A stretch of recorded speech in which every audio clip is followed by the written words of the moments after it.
Nongeye kubasuhuza amahoro y'Imana bane namwe abakunzi b'umuryango mugari wa Boii TV. Nagarutse ngo twiganirire ku makuru n'ubumenyi utazasanga ahandi bya bindi byazanagufasha kumenya ahazaza h'ibyawe abawe nawe ubwawe. Reka ntangire gutya. Ushobora kuba warumvise ijambo ice. Hari bamwe bashobora kubyita urubura, hari n'abandi babyita amadiyama, ariko njyewe ice nje kukubwira siyo. Mwabiteguriwe kandi munabigezwaho na Boii umuhungu w'Imana. Kora subscribe. Ice ni ijambo rihinnye mu magambo arambuye rivuga Immigration and Customs Enforcement mu gice cyitwa Department of Homeland Security. Ugereranyije mu Kinyarwanda ni agace gato gakubiye mu gice cyo kurinda ubutaka gakondo. Ice ni urwego rwa leta ya Amerika rushinzwe gufata abantu baba muri Amerika mu buryo bunyuranyije n'amategeko, kubafunga, kubirukana icyo bita deportation, kurwanya ibyaha byambukiranya imipaka, ibiyobyabwenge, iterabwoba n'ibindi. Ni urwego ruri muri department yitwa Department of Homeland Security nk'uko nabibabwiye, cyangwa DHS mu magambo ahinnye. Mu mwaka wa 2025-2026 ICE yatangije ibikorwa bikomeye cyane byo gufata abimukira bitemewe n'amategeko ikabirukana. Ni mu cyo bise Operation Metro Surge. Gusa abo bantu barataka batakamba bikomeye cyane basaba isi kubavuganira, kuko ngo si ukwirukanwa bisanzwe, bari gukubitwa cyane n'umutwe witwara nk'igisirikare wambaye maske, ngo iyo urebye nabo nabipfiramo da. Ibyo bikorwa byatangiye mu mpera za 2025 bikomeza no mu mwaka wa 2026. Byonyine abantu barenga 3,000 bamaze gufatwa muri leta ya Minnesota gusa. Bamwe muri abo leta ya Amerika ivuga ko bafite ibyaha bikomeye, gusa uko imibare igaragaza ko 5% gusa aribo bafite ibyaha bikomeye uko mbibona hano kuri Wikipedia. Ibyo rero bigatuma abantu benshi bari kuvuga ko ICE ishobora no kuba idafata gusa abantu bafite ibyaha, ahubwo ifata n'abadafite ibyaha. Abantu 3 baherutse gupfa mu bikorwa bya ICE harimo n'abarashwe. Urupfu rw'abantu 3 barimo Rene Good na Alex Pretty rwateje imyigaragambyo ikomeye muri Amerika. Hari umucamanza muri Minnesota watangije ibirego byo gusaba ubuyobozi bwa ICE ibisobanuro ku makosa n'imikorere yayo. Ibi byatumye abantu benshi banavuga mu buryo bw'uko ICE ikoresha imbaraga zirengeje zikabije. Abaturage benshi bigaragambije mu mijyi myinshi nka Minneapolis, New York, Los Angeles n'ahandi. Abantu basaba ko ICE yahindurwa, ko ibikorwa byayo byagabanywa cyangwa ko yanakurwaho burundu. Ubushakashatsi bwerekanye ko abantu benshi muri Amerika bavuga ko ibikorwa bya ICE byarenze urugero. Nubwo abantu ariko bakomeje kubisaba gutyo, ahubwo ibikorwa bya ICE bikomeje gukwirakwira no mu bindi bice. ICE iri kongera ibikorwa mu bindi bice bya Amerika harimo nka Maine na Virginia. Hari n'ibikorwa bishya nka Operation Salvo mu mujyi wa New York. Mu nyungu Trump avuga ko ari iz'igihugu n'abaturage be, uyu mutwe wa ICE ntiwamutengushye uri gukora akazi gakomeye cyane, ku buryo mu mwaka umwe gusa bibarwa ko ICE yirukanye abantu barenga 270 mu bice 192. Uyu mubare ni munini kurusha indi mu myaka 10 ishize. Iyi ni politike ya Amerika iri inyuma ya ICE. Leta ya Amerika ifite gahunda yo kwirukana abantu benshi cyane binjiye mu gihugu cya Amerika mu buryo butemewe n'amategeko. Hari n'amasezerano yo kohereza bamwe mu bihugu bya Afurika n'ahandi. Leta ya Amerika yo mu magambo make y'ukuntu ibisobanura, ivuga ko ICE ari igice cya leta gishinzwe gufata abimukira badafite ibyangombwa, ubwo muri make bahatuye binyuranyijwe n'amategeko. Hanyuma nanone muri make y'abaturage nabo bakagira ibibazo bigira biti: abantu bari gupfira mu bikorwa bya ICE, abantu bafashwe badafite ibyaha, imyigaragambyo abaturage bari guteza. Harimo impaka nyinshi cyane mu mategeko ajyanye n'uburenganzira bwa muntu, hakaba hari n'impaka nyinshi mu bihugu byo hanze ya Amerika. Reka nkubwire itandukaniro riri hagati ya ICE n'igisirikare gisanzwe. ICE ni urwego rusanzwe rushinzwe umutekano hagati mu gihugu nk'uko wavuga polisi ya leta. Ruri muri department yitwa Homeland Security. Akazi kayo nk'uko nabibabwiye kakaba ari ugufata abimukira badafite ibyangombwa, kubafunga, kubirukana mu gihugu no kurwanya ibyaha byambukira imipaka. hanyuma igisirikare gisanzwe cyo harimo Army, Navy, Air Force na Marine, abo ku butaka, mu mazi, mu kirere n'abo munsi y'amazi, cyo giherereye muri Departement ya Defense. Ushobora kwibaza ngo ni iyihe mpamvu leta ya Amerika iri kwirukana abimukira cyane muri iyi minsi? Wabyibaza kuko nanjye ndabyibaza, gusa reka turebere hamwe igisubizo. Ibyo ni ibintu bizwi cyane ko leta ya Amerika iri kwirukana abantu muri ino minsi, ku buryo umubare w'abafashwe wazamutse cyane, nko gufata abantu barenga 200 ku munsi cyangwa 1,200.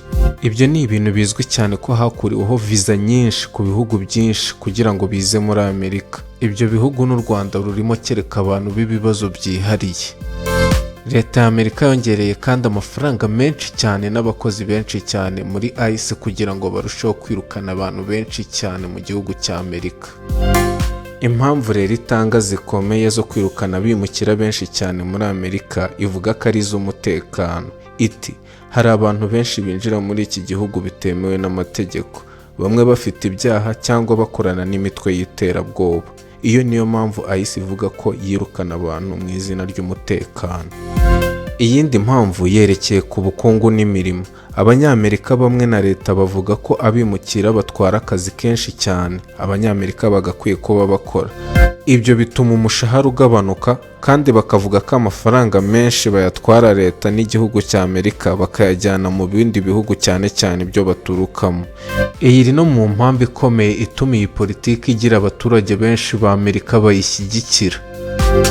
Leta ivuga ko hari abantu benshi bavuye muri Amerika y'Amajyepfo, muri Afurika n'ahandi binjiye muri Amerika mu myaka ya vuba hano mu buryo butemeranyijwe n'amategeko. Ikaba rero ishaka kugabanya uwo mubare.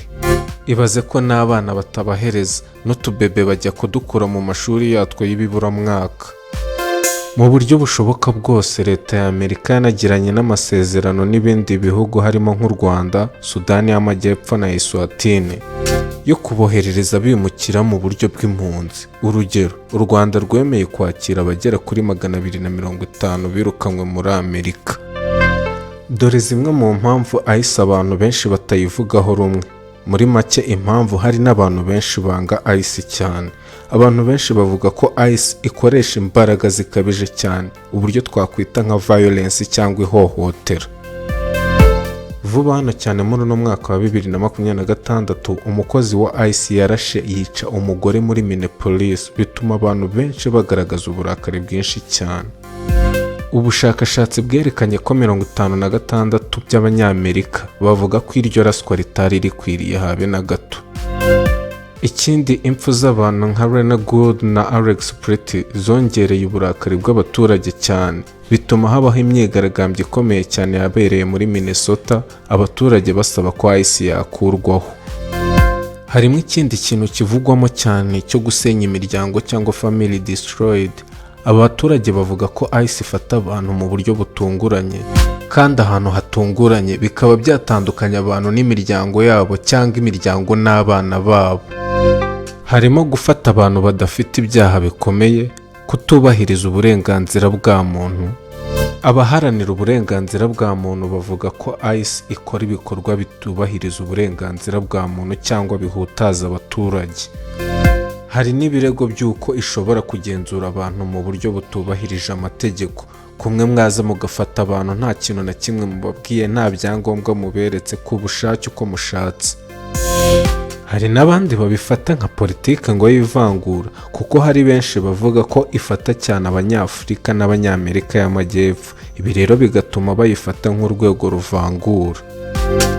Yego rwose Abanyamerika benshi ntibagishishikajwe na ICE. Muri 2026 52 y'Abanyamerika ntibanyurwa n'imikorere ya ICE, 46 bo bashyigikiye ko ICE yakurwaho burundu.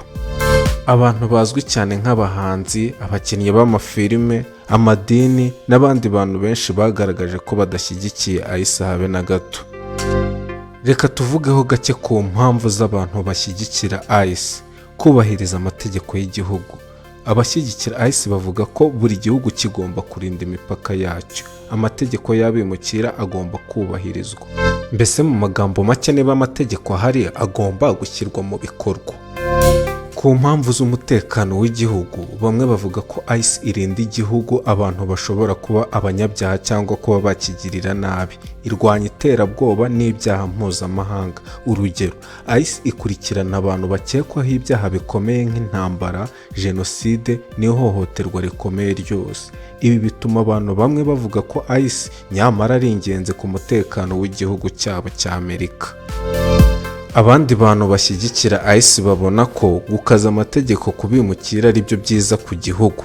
Urugero, abanyapolitike n'abaturage bamwe na bamwe bashima ICE kubera ko ibikorwa byabo byo gukaza umutekano no kugabanya ibyaha birakora, kuko akenshi hari aho banabikora ari byo. Ikindi, hari ababyita uburyo bwo kuringaniza ubutabera. Bamwe bavuga ko abinjira mu gihugu mu buryo bwemewe n'amategeko bagomba kuba aribo bahabwa amahirwe. Si byiza ko abandi binjiye mu buryo butemewe n'amategeko bahabwa amahirwe nk'abandi. Ibi babifata nk'ubutabera. Hari n'abavuga ko ari ugushyigikira politiki ya Perezida wa Amerika. Perezida wa Amerika yasezeranyije gukora ibikorwa bikomeye byo kwirukana abimukira. Abamushyigikiye rero babona ko ICE iri gushyira mu bikorwa ibyo Perezida yabasezeranyije. Ni Jazz Boii umuhungu w'Imana, kora subscribe.